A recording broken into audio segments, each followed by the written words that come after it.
ibu korban dari penganiayaan Oknum TNI mengucapkan terima kasih kepada Danpom dan Jaya karena memang rencananya akan diterapkan pasal 340 pembunuhan berencana. Momen emosional terjadi di Pomdam Jaya, Jakarta Selatan pada Selasa 5 September 2023. Ibunda dari Imam Mashkur, Fauziah, akhirnya bertemu dengan pelaku yang menganiaya anaknya hingga tewas. Momen penuh emosional terjadi di Pomdam Jaya, Jakarta Selatan pada Selasa 5 September 2023 siang.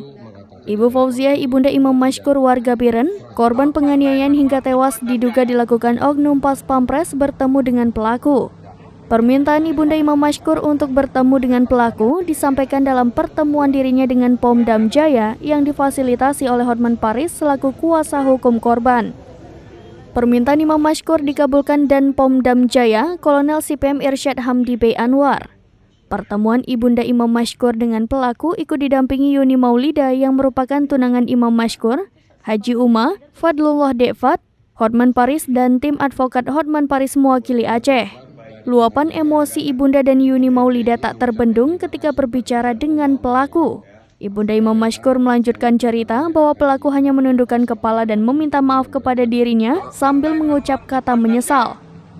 Selain itu, Pomdam Jaya kepada ibunda Imam Mashkur berjanji akan memproses hukuman terhadap pelaku seadil-adilnya. Sebelumnya diberitakan Imam Mashkur diculik, disiksa dan dibunuh oleh 3 oknum TNI, yang satu diantaranya bertugas di Satuan Pengamanan Presiden atau Pas Pampres. Kini mereka ditahan di Pomdam Jaya. TNI melansir pelaku berinisial Praka RM di Satuan Pengamanan Pas Pampres. Praka S dan Praka J bertugas di kantor penghubung Kodam Iskandar Muda Aceh di Jakarta.